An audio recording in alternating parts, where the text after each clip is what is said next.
an experience that's really helped me to sympathize with your plight. I'm sure you've like been following it from afar.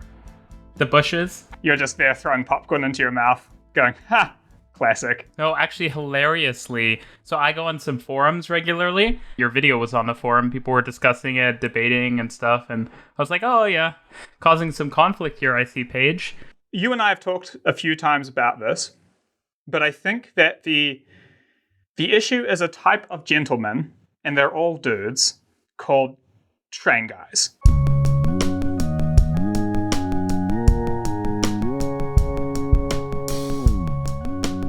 Now, do you want to explain what a train guy is, Reece? They're guys that just, they like trains more than anything else in the world, truly. And if you stand on their metaphorical train tracks in front of their train, you will be run over by their train. Are you a train guy? I have train guy tendencies, I would say, but as a transit person, you eventually realize that, like, we don't actually need a train everywhere. Yeah, trains are nice, and then sometimes they're not nice. And so, like most things, a healthy balance is important. But train guys, they don't believe in healthy balance. They believe in more trains, more of the time, all of the time, everywhere. There should be more trains. Train guys take their garbage out by train. And old trains especially, not new ones. They have to be retro. Here's our train guy picture, which says only trains forever. The first thing which is hard with these dudes is they are often on the autism spectrum. In 1997, a certain British children's show, I developed a passion for that show. And what was it? Thomas the Tank Engine. And have a deficiency in social skills or a strangeness with their interactions that just immediately is like off-putting, because you're like, hey, you're not playing by the rules we'd all agreed to. Scoffing loudly, using kind of slightly archaic put-downs. Strike him, Centurion, very roughly. When a person with some social grace sees a flaw in something, they might say, just wanted to let you know, love the video, but there's one thing here which I think we should point out. ... I'm not a cunt. Whereas someone who hasn't kind of acquired those skills comes in hot with, I cannot believe that you're doing this. Say this about my train. This train has 16 wheels, not 14.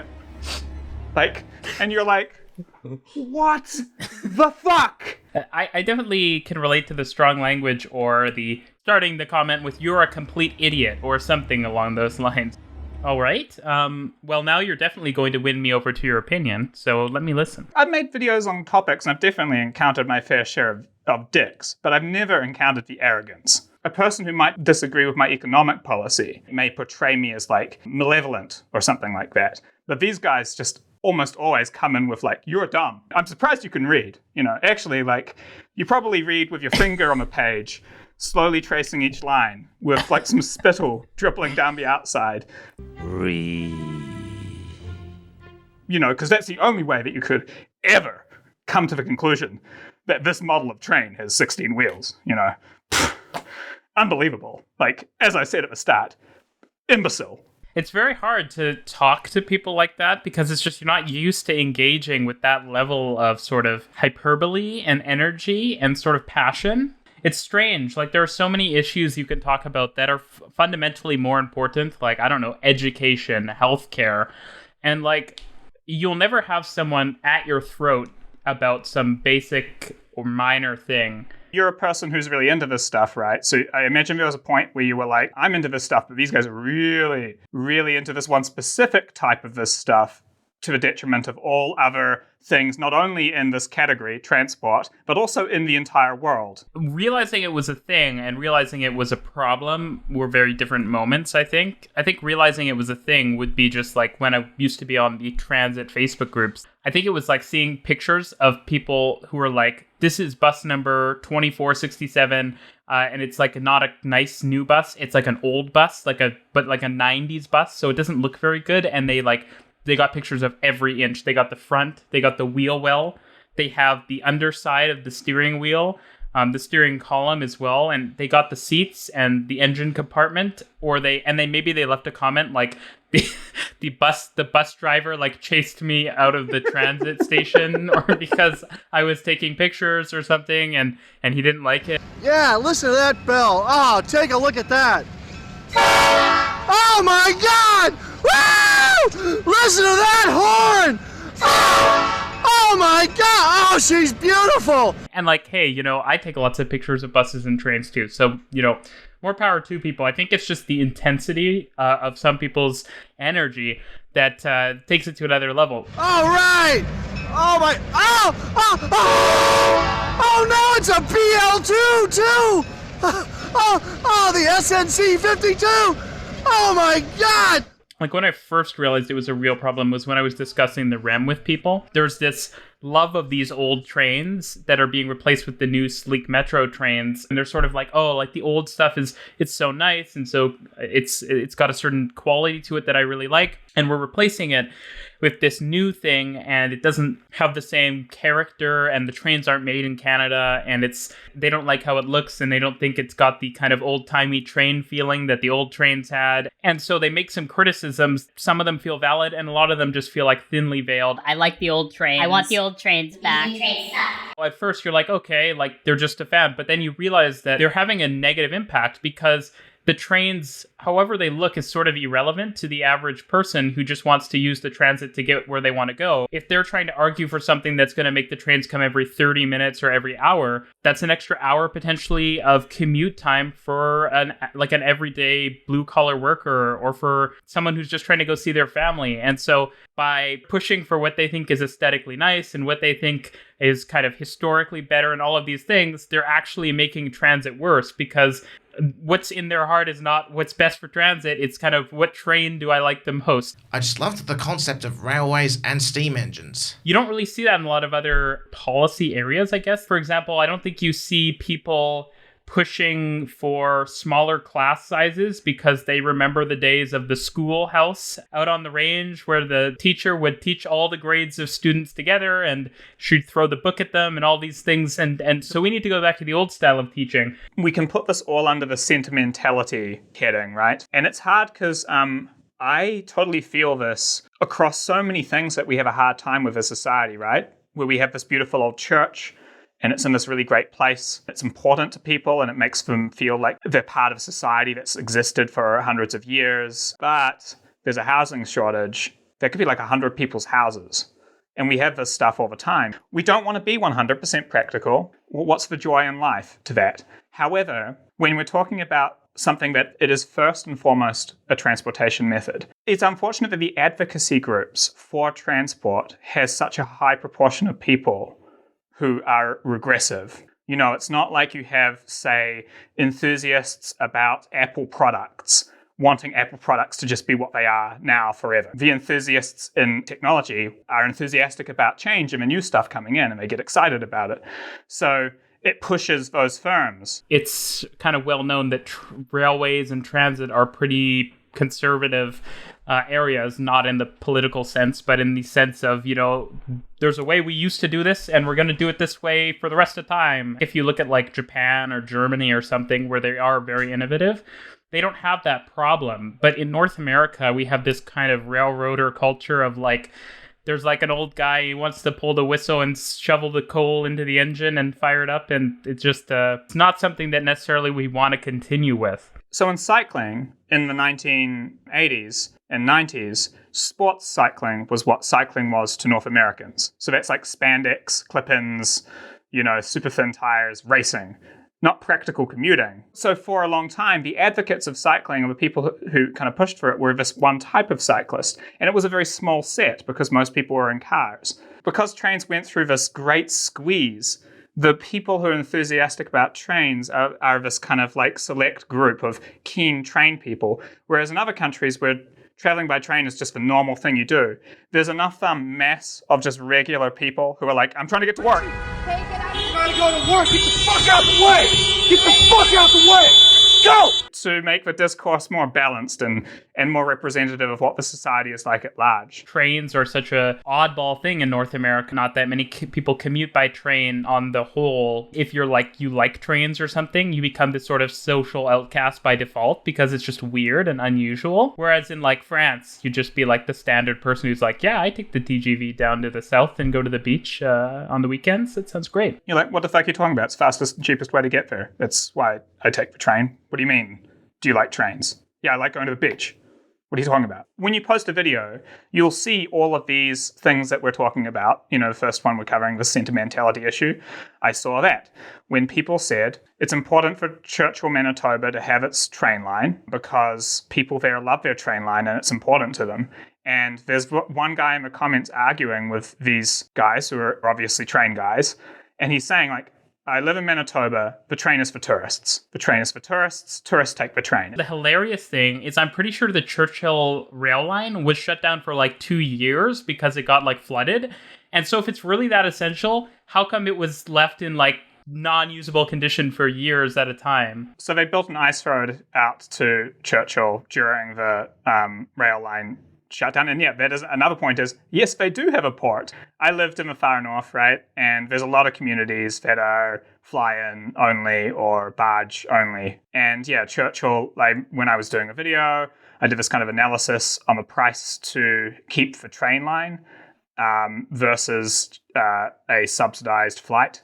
And the subsidized flights would be cheaper for the government to offer. The residents don't take the train because it's 4 days. And like living in Yellowknife, for example, as soon as the flights in Yellowknife were getting anywhere near close to the bus price, the bus lines shut down. You've got 2 or 3 weeks of holiday a year. You do not want to spend 4 of them driving. And driving is like a pain. You have to get the hotel and all that other stuff, you know, it quickly like stacks up. So it didn't take long. As soon as WestJet came in, the bus was gone. And like in Churchill, yeah, the locals, they fly. A lot of the tourists, they train up and then they fly out. So really, like for that line to work, they got to find a freight use for it. You know, that port has got to retool and become the supply hub for the whole north or something like that. Because for passenger rail specifically, that's just not a good enough excuse. You know, and I mean, like the guys in the comments like, it's the most reliable form of transport and it's the cheapest. And you're like, it's the most expensive and it's incredibly unreliable. It's actually not even operating right as we record, I think, because it's been flooded. It's sort of all these self-fulfilling prophecies. We build unsustainable infrastructure or we support the continuation of using unsustainable infrastructure and it doesn't get funded, so the quality deteriorates. And it doesn't get funded because it makes so little sense to pay for it in the first place. And since we're not spending money on it, our expertise leaves the country and goes somewhere where they are spending money on functioning stuff that makes economic sense. And so then even our good stuff isn't very good because we don't have the good engineers. They went to the UK or maybe to the US, but probably to like the UK or Europe. And then now everything costs a ton because we have to go pay for other countries to come build stuff for us. Whereas if we had like a couple of train lines that actually either like came close to breaking even with a little bit of a subsidy or something like that, we'd have this kind of like core permanent job. Golden egg. So this brings me to another thing which I think is probably the worst and most frustrating thing in the video. What do you call them? Tankies. The like people who are like, the only way to solve any problem is through a kind of traditionally left-wing ideology. You know, so they're like, there's no such thing as too much of a subsidy. Yeah, pay $5,000 per person, no problem. The government should be funding this forever. That attitude is what creates the slippery slope that causes so many of the problems we have. When you have this attitude that there is no price that is too high, then you will pay any price. And we do pay any price for an insane amount of things. Some of the people who watch my videos from Melbourne sort of have this like negative view of me now. And there's a massive project happening right now under the current government in Melbourne and Victoria that is called the Suburban Rail Loop. It's meant to be like an underground train line going through the suburbs around Melbourne in a big circle. It's got a good goal, which is to sort of connect the suburbs that only have these rail lines that go into the central city. But it's like the cost is just unbelievably high. It's for the first 26 kilometers, it's almost $1 billion per kilometer. It's underground in the middle of suburbs that, where in Montreal it would be elevated or whatever. And at the same time, in suburban Melbourne, the buses run like every hour, every 30 minutes. Some of them are better, but most of them are terrible. And so I said, like, if you want to make the transit better, you should get better bus service and rethink this project because it costs way too much. And I just got so many comments. You don't know what you're talking about. I used to think you knew what you're talking about, but you clearly just know nothing about Australia. You really shouldn't be commenting on stuff in this country. Some of them went onto Reddit and like started threads about how I don't know what I'm talking about. My videos are full of misinformation and stuff, and sending me emails and all of these things. And I was shocked because it was like, clearly this is a bad solution. We complained that the subway in New York costs X amount, and you want to build a train in suburban Melbourne that costs, more than that. And I'm the crazy one. The climate implications of this were not understood by the creator of this video. You'll get that sometimes. Oh, absolutely. When you say to them, actually, because there's so few people in that train, that locomotive towing that very, very empty train, 1,000 kilometers, it's really, really bad for the environment, actually, compared to a bus. Buses, because they're so popular and because they're so full, they've become very efficient. They can be electric these days. So you have new buses versus these really old trains too, right? Yeah. Oh, and then they'll be like, oh no, you need to get a new train. That's the solution. You need to make the whole line electric. And you're like, there's no one on this line. Do you know how much carbon production of steel emits? Don't get into that, because people will say to you, batteries need lithium. Don't you know how lithium is mined? Only one mineral is bad to mine, and like all of the copper and steel that we need to get to do other schemes for electrification is somehow, it's okay, but lithium is evil, and we can't get that sustainably, but everything else we can get sustainably. This person doesn't understand anything because they've totally ignored the carbon emissions of the production of batteries. And you go, no, I haven't. It's in the references. It takes 2.3 years before it's offset the emissions or whatever, Guess what? I checked it. I went into it when I created the video being like, I wonder if it is. I'm not sure. Sometimes in the comments, you'll see a thing where you're like, good point, guy. You picked up something, I missed that. But 99% of the time, I've spent 3 fucking months researching this thing, thinking about it. I'm having a shower in the morning. I'm like, oh, that thing, I thought about it, If it's not in the video, it might be because it's not a good point. They immediately assume that it's because you're a moron. And you're like, you've been watching my shit for years. What? I just suddenly overnight, I rolled over into my sleep onto a nail that went into my ear and my IQ dropped 50 points. Like, what? People will say things like, oh, if they thought XYZ or if they researched XYZ, they should have included it in the video. If your video was 3 hours long and you went into the nuance of every single detail, then maybe no one would watch it and you would be on the street not eating dinner that night. They obviously haven't seen your live streams where you're onto hour 3 and you're like, platform screen doors, yes, that makes sense in that situation, but I wouldn't use it in Barcelona there because, the platform height is too high for it, and obviously you don't have the passenger traffic required. Also, the system's over budget by $2 billion, so I don't think that it's necessary. I'm yawning because I'm so tired. The thing about e-scooters that's nice is they fold up really small. What it exists for is purely to drain out, because people ask so many questions like that. And I'll often do this in my own things. I've sent so many people your direction where I'm like, yeah, I'm not a transit YouTuber. I make videos for fucking politicians and intelligent people who are interested in a bunch of Canadian topics. I'm not the guy to talk about the fucking platform screen doors. Reece makes shitloads of videos. He makes so many more videos than me on these topics, and he's my friend, and I trust his judgment. Go over there. But you know that transit people are incredibly passionate, because I'm pretty sure when you do transit videos, they're, for better or for worse, they're always popular. People always want to watch them. And I get it. I like transit, but I think I'm kind of a normal, do you want more nurses, or do you want nurses, guys? We've got a nurse shortage, It's sort of this traditional green movement, the anti-technology Luddite side of the green movement that, for example, suggests that something newer than trains or something like buses, for example, are worse just because they're new, and they're the same people who they said electric cars were impossible. Now that the, economy and companies figured them out, electric cars are now evil. And, it's this sort of progression between things that either aren't possible, and then now it's just a bad thing once it is possible because we figured out how to solve that problem. So, Paige, what I want to know is, fundamentally, if someone is arguing that, we should subsidize via rail, or someone is arguing that they should build a train system in their city that costs too much, but at the end of the day, it's like trains are good, transit is good. Is there actually a reason to argue against this? Rant mode triggered. Neoliberal robot. Whoa, careful. That's a dirty word. The classic criticism that's always leveled at the left is that they don't know how to manage the economy. They're not mature with finances, If you want to win, if you're a person who believes in big government expenditure, the thing you need to do to see your side flourish and win is to at least appear to be very interested in making sure that any money that you do get given is spent efficiently. You're not going to get a lot of ground by being I am A, a socialist, and B, don't care about efficiency at all.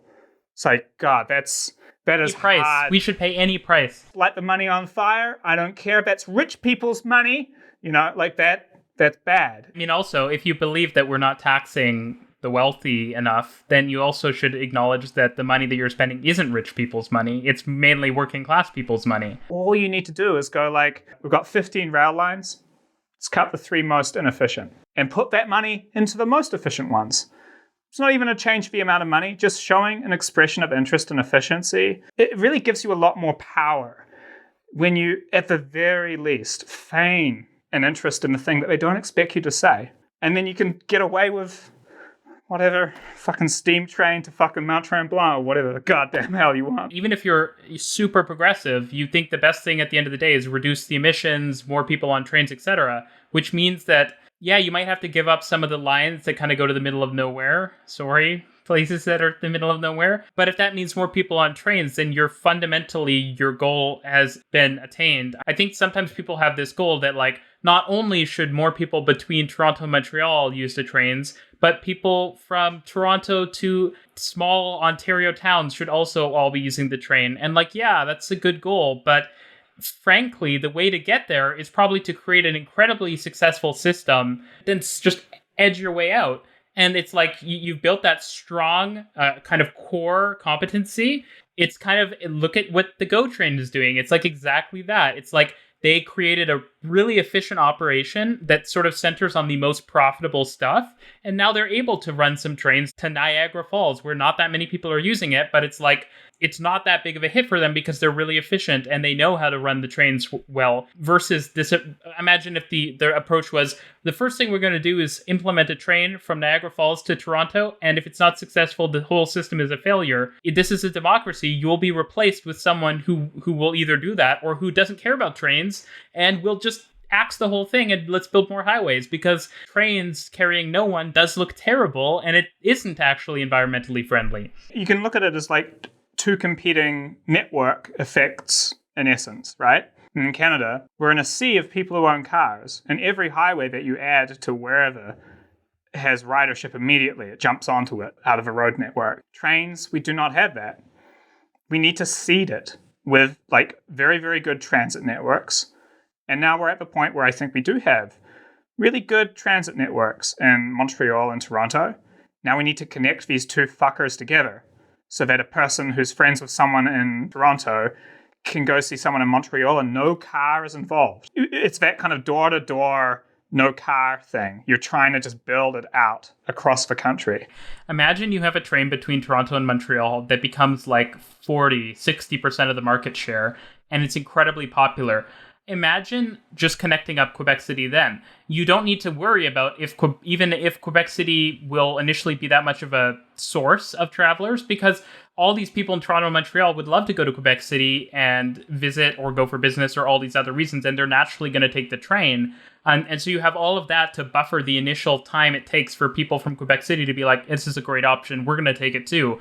And because your network is operating at such a high level, you have the money to spend on new trains and you can make them fast. And, you're actually being competitive with other modes of travel instead of spreading yourself so incredibly thin that everything feels like a lower tier of service. Imagine if you didn't have this subsidy built in that's required to subsidize a lot of routes that aren't necessarily effective, and you could reinvest that subsidy on making it an actually great experience. Instead of being where Europe is in the 80s and 90s, we could be where Europe is today. We truly could if we wanted to. And I think there is also this defeatism that's like, we're never going to be good. What's the point in even trying? I see so many comments like that where it's like, we'll never be Europe, we'll never be Japan, so there's no point in even trying to emulate them. We're at the point where like a private company could probably come in, if they had deep enough pockets, get the loan, build the thing, and if they had government cooperation and actually run it as a successful, profitable rail line. Because they just have to beat $80 a ticket. And if they can do it in like 2.5 hours, people pay $150 a ticket. And they'll just eat everyone's lunch. There's this attitude that I don't like, which is when people are like defending stuff that is clearly a shortfall. We know that HFR won't be really high speed. People kind of invent reasons why that's actually good or that isn't a bad thing. The slow train is a better thing because it's going to serve all these little towns. And it's like the majority of people, including the majority of people who are poor, are living in the big cities. So no, it's not like a altruistic thing to have slow trains that stop at all these places. It hurts the majority, which is in the cities, which is the majority of the people who actually truly do need these services more than anyone else. This is also another thing. It is very noticeable that the countries that do not have pro-rep had a fucking hell of a time building high-speed rail. They're just not that motivated to focus on population, because that's not what first past the post does. It focuses on ridings over population. And it's just like, we got to get this fucking roadblock. We got to get over this hurdle, of devaluing population and valuing land. It's ridiculous. For sure. There's a tendency to have a kind of like left-wing kind of ideology on this, like, it needs to be supported. Corporations can't be trusted with these things. I think is a product of the railway system. Originally, most of them were built by for-profit corporations. Back before the age of the automobile, it was a good business. Build a railroad. It's the fastest way to get from town to town, faster than a horse. And that made them money. They didn't do it as a charity. It was a good business. Cars came along, and obviously subsidies went into highways and all these other things. And there's all these reasons that it occurred. But then it stopped being a profitable business. And so these private companies were like, we don't want to do trains anymore. And the government picked up the slack and was like, okay, well, we'll do the trains. And they started these operating companies. They purchased these private failing railway lines that had built their business around passenger travel. And so a lot of these train guys, when they were younger, they remember the thing that let them ride on a train was state-owned enterprise train line. And they liked it because it was a heavily subsidized ticket. So super cheap. And they're often like sitting on the train and they're like one of the only people on the carriage. And it's great. It's luxury travel subsidized by the government, which is awesome to experience. It is very nice. And you get to experience it if you go to Santerre, beautiful scenic railway line. It costs Canadian taxpayers $1,500 to send you there, and you only had to pay $200. I'm sure it is awesome. Who's not going to love that? You have to understand that that's not sustainable, right? Like, truly. It's just not fair. Like, do you wonder why, to people in Quebec, you fucking wonder why people in Calgary are pissed off at you? How many railway lines does Quebec get to have? And people in Calgary get 0, and they have to pay for yours. Like, that's the stuff that makes, holding Canada together hard. It's not fair that your hobby is being subsidized by other Canadians. They have different priorities. They have some kids. They want some more money in the school district. They want their local town to have their pool subsidized so they can go for a swim. But you get your train. You get to go on holiday on your luxury train, with them forking out to pay. It's not fair. So in the 80s, when the, neoliberals took over, these state-owned, enterprise, heavily subsidized train systems that were losing so much money kind of lost too much money. And governments started to have a hard time selling their bonds and financing the operations of the government. They had to sell, basically they hit rock bottom. So they started selling this stuff off to the private sector. And Canada fucked up. We sold CN, and when it was privatized, all they did is basically do exactly what the government should have done in the first place, but, the government couldn't do it. They just trimmed off all the crap and kept, what actually worked and started making tons of money. Unbelievable amounts of money. That could have been our money if the government was prepared to cut the garbage routes in exactly the same way but it could be our money if Via Rail cut the garbage routes. It is the inability of a political system to make the ruthless business decisions that a corporation can make. That's how things work, But their attribution of the good thing is when the public owns it. No, it's not. The good thing is when it's popular. The original version, where it worked, where it was a rational thing to do. And no, train systems can make money. At the very least, the operators can make money. I don't really mind being okay, the government's always going to fork out for infrastructure, and that's paid for by taxpayers. That absolute fallacy that train operating companies can't make money. You're so are all those train operating companies that jump on open access agreements, they're just doing it for fun? And the good ones succeed and move on to the next round. It's that simple. During the pandemic, when the UK had a lot of problems, obviously the UK has problems with its rail network, but when people were the franchise system is a failure because during COVID, it's not profitable, it's kind of what do we expect? We expect any train service to be profitable? This doesn't really change anything. It's an emergency situation. Yeah, it's kind of saying socialized medicine failed because look, the hospitals are fucking collapsing under the pressure of COVID. No, it's just really hard. It's just a really hard time for everyone right now. Public hospitals are failing in Canada. Private hospitals are failing in the States. And it frustrates me with the franchise system in the UK because I think a lot of the problems with the franchise system are the way that the franchises were set up to be kind of like government contracts. They constrained those operators in a way that didn't allow them to actually function like a normal for-profit enterprise, would, where they'd be no, we don't want to do that, or we don't want to behave that way. They locked them into a sort of behavior. The worst of both worlds, right? Because they've got all of the overhead of the government and they don't have the sort of power of the government to make decisions. And passenger ridership in the UK is now higher than it's ever been, higher than the Victorian era, right? A lot of the things where they're the delays, the price of tickets.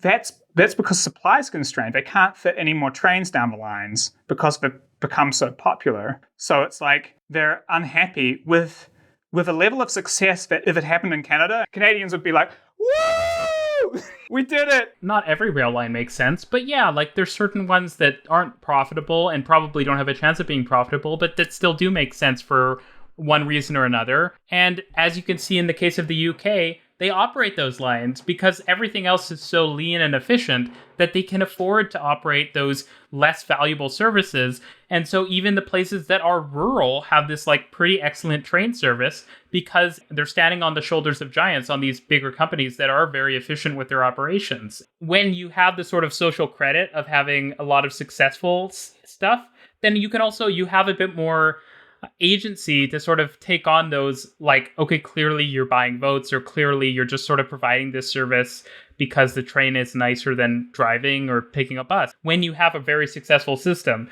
But in the case of Via Rail, it already isn't a great experience going between literally the two largest cities in the country. So there's no political room to be now we got to start up a train to this location and this location. If I had high-speed rail that was UK level or Japan level, I would be in Montreal with Paige every other weekend, an hour and a half, 2 hours on the train, and it's inexpensive and the departures are really frequent. It would be such a no-brainer.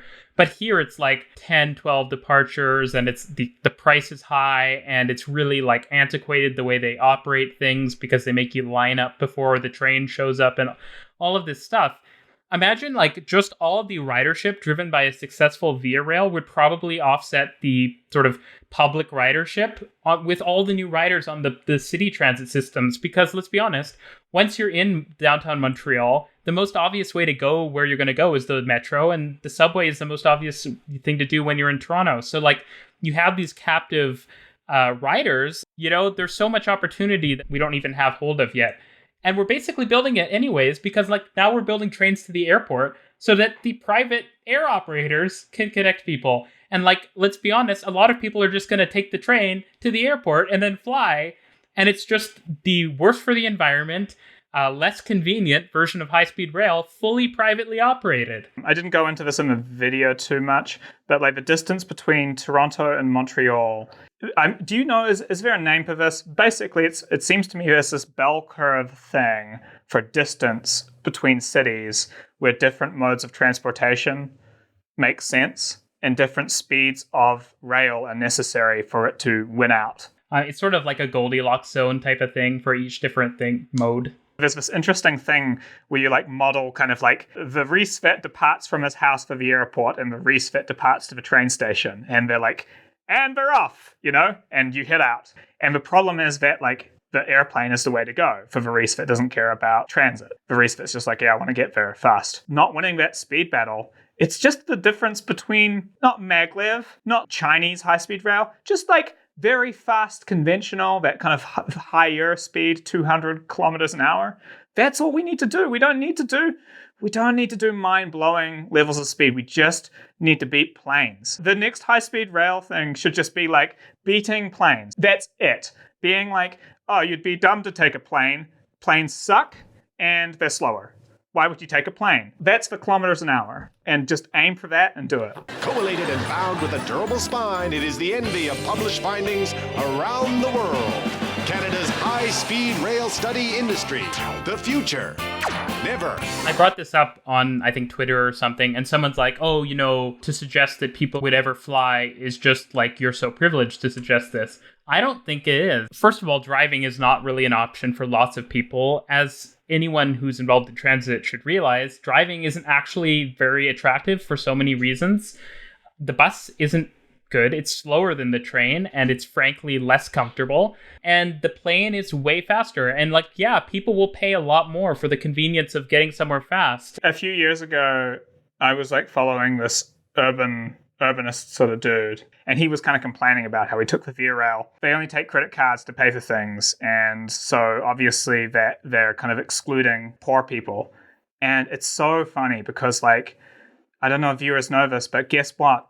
Making fucking YouTube videos doesn't pay very well. I am poor as shit. Exactly. I'll tell you what poor people take, because I'm fucking poor. I take a goddamn rideshare. Why do I do that? It's the cheapest option.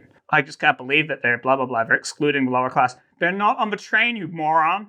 They're on the goddamn bus. You're in first class and you don't even realize. We give a credit card to literally anyone in this country. It's amazing. Anyone can get a credit card. You just get a credit debit or whatever it's called. I have one of those. It is just amazing having someone in a certain place telling you that poor people don't do that or something like that. I can tell you what it's like to go to the supermarket and look at 2 bags of potato and being like, how many potatoes should I eat? It is very, by the way, Patreon, if you jump on Patreon there, you could get me those nice russets or some of the little golden ones. Paige only gets the cheap potatoes these days. This is going to be truly heresy, but since we're on Canadian Civil, I think I can say it.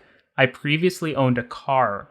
So yeah, I know. I've now ascended to the moral high ground. But the amazing thing to me was when this guy, he was sort of poor people drive and the hard ones off are the ones driving. And I'm thinking I got rid of this car and I'm saving money. I'm in a better financial place. And yet you're telling me, as someone who's supposed to be transit oriented, that I should really just be driving to Montreal. I shouldn't be taking the train or the bus. I should be driving. It's amazing how many transit supportive people in Canada drive every day. So many arguments I've got into with people, and I think oh, this person is super passionate. They're deeply pro-transit. They probably don't own a car, and every time the person, they own a car, they drive every day. And I don't. I truly understand the struggles of someone who depends on transit. I think I would put that in the kind of sentimental class. A lot of the time you'll get that with those dudes. They fly to a train to take the train because they like the journey, and then they fly home. And then they tell you that they want to keep the subsidy on the train. And you're like, you made the rational choice to get there to have your holiday experience. It's not a holiday experience for other people. It's how they get to work. Anyway, Reece, good talking about trains. Honestly, I had a really great time talking about trains. It's always good. I think it's because I have this level of empathy now for your train suffering. Trains are great and trains are terrible. They're an amazing mode of transport that, like my emotions, are sometimes derailed. I'm just so excited for that day that will occur in our lifetimes where we get off the fucking high-speed train in Toronto and just being like, God, you almost want to scratch it into the seat. You have no idea, kid, how hard this was to get.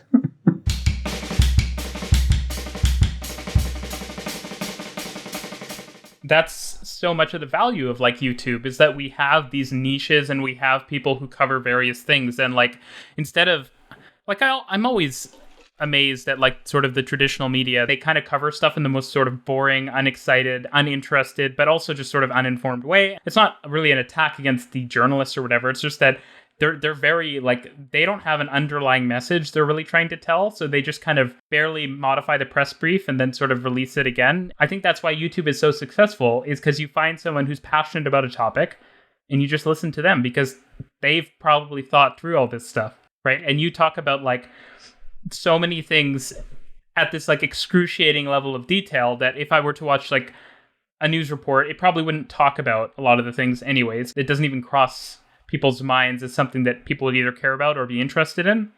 But it's also that it's just not always sexy to talk about like the film tax credits and the potential impact on the economy or brutalism, like, which is amazing because so many of these things are actually deeply popular, but it's just like the traditional media is like out of touch with that completely. They suffer for it because I think that people actually have a deep yearning to not be blasted with like 2-minute pieces of information from that day that have no analysis and insight to them, and actually do really want to walk away from infotainment, let's call it, experience, because the news is infotainment and what we do is infotainment. We are competing products, you know. It is not pure analytical. It is to make you kind of laugh a little bit and, you know, think a little bit, right? Those guys, I think, make junk. But could be a Lyft driver to take a woman to a clinic who could be sued. That stresses people out and is all flashy and for show. I'd like all the Christians out there to start praying. Please pray that God will lead me through the wilderness right up to him. Doug, thank you very much. Good luck to you. And I think that a lot of people these days are looking for something that's like, no, I'm honestly going to try really, really hard to present this information as accurately as I can so that you walk away from this actually being smarter for the rest of your life. Knowing a thing and using that when you go to vote and when you go have a discussion and when you see something happening down the street and you go, oh, that's that thing. And you might come away from it and be like, you know, like this guy says X, Y, and Z, and I don't really agree. But at the end of the day, you actually still came out of it with at least a better sense of what the counter arguments to your own point of view is. Instead of just being bleh. Like my friend Brent always says, like CBC is like black says black, white says white, Paige Saunders, CBC News. And you only let black say black and white say white for 20 seconds. The researchers here to back this. It makes people unhappy and stressed out, you know, being like, what's in Afghanistan? I saw this. Oh, not today. We're talking about a hurricane. You know, like that's not great. But like a video that's like, why has Afghanistan been the destroyer of civilizations? And what are the dynamics in that region? Something that like in 30 years' time, you'd still be like, it's 90% still applicable, still going on, you know, still the way that country works. That stuff is like a lot more satisfying. The news is a little bit kind of like, booga, booga, booga, you know, like, once you get in, it's so much more gratifying, I think. And I say this as someone who watches a lot of YouTube and a lot of online content as well as creates it. Exactly. Like I got into YouTube because I watched it.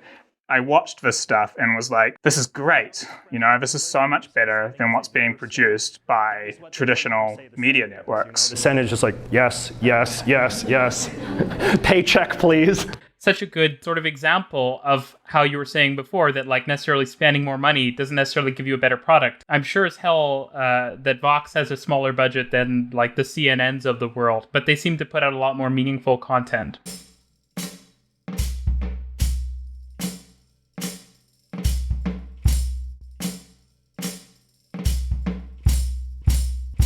I typed out this super aggressive comment that I'm glad I didn't post last night, but I was like, do not tell me that train lines can't be profitable again. Like, I first of all, I didn't say it in the video. I didn't say like, oh, it all needs to be profitable. I just said that the subsidy should be reallocated to the infrastructure. Rail Canada builds and maintains rail. That is where the government's subsidy or support goes, which makes sense. It's exactly what the government has done with both highways and airports across Canada. That is the most egregious type of comment. When you get a comment that's like, they're saying something that you did not say, or they are saying that you said something, and they very much misheard what you said, and people will come back and comment and say, actually, he didn't say that. He said X, Y, and Z, and you just said X, Y. It's totally different. If you're watching this and you like what we do, and you see in the comments there's someone who's being a dick or is wrong or whatever, you arguing with them, it's probably not good for you, but it's really good for us, because when the comment sits there with this total misconception and you see it start to get thumbs up and you're like, oh God, like people are agreeing with this, they're jumping on board with it, I didn't say that, or like this guy needs to be challenged. When a person shows up and just says basically what I would say anyway. I don't know his name, and I never met him, but thank you, motherfucker. Good job. It's almost like a task getting ticked off the list that you didn't have to do. You're like, oh, thanks. Like, it's been addressed. Someone's on it. I can move on to making a video. And the problem is that on a lot of these videos, you end up spending... I just hate it. I hate how much time I spend writing out these like long essay replies to comments and stuff. It eats so much time and I can't stop myself. I mean, it makes sense. I remember, and the thing that made me angry was when my family was in town, was when this whole debacle was going off on Reddit, etc. And I was like sitting on my phone because like people are saying stuff about me that's not true and that I probably should be defending myself from and arguing about. For them, it's just a comment. For me, it's just all these personal attacks that I have to respond to. Otherwise, you know, it's like having knives hanging above your head while you're sleeping. When I see someone being like a dick to you, I'll show up and just like tease them. That's much appreciated. I think for someone like me who is a bit... I've gotten more aggressive and I try not to be because... See, that's the thing, is there's this total disconnect between someone watching the video and the person who created it, right? Because, like, I probably comment so casually thinking, like, oh, I disagree, but I'm not really going to think it through. And when you've created that and you actually did think about it, you're like, and you dare act like I didn't think about this? You're so angry. And I think they often don't really, you know, it's not very serious for them. I also find that, like, to be honest, a lot of the time, especially in the video comments, when the person, if a comment comes in being like, and then I'm like, hey man, da-da-da-da-da, they'll often be like pretty gracious about kind of like backing down or whatever. They probably didn't realize that like when they came in without buffering the statement they're going to make with any sort of like polite niceties that show that they're on board, but like just want to point something out. For us, it's our livelihood and so important to us.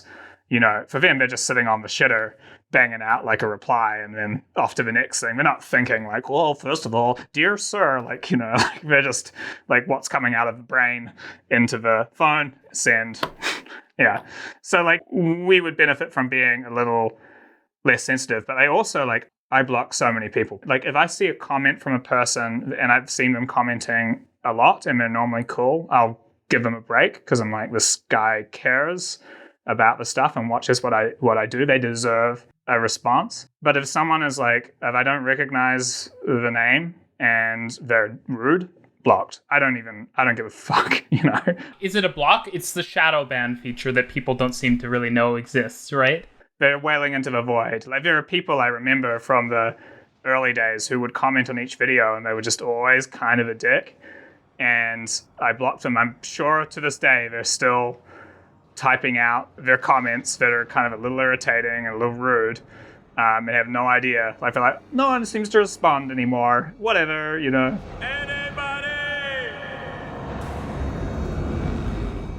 Because I'm sure the lack of self-awareness that would make you check what the page looks like in incognito mode to see if your comment's showing up is like the same, you know, group of people who would write out something that's mean unnecessarily on a regular basis.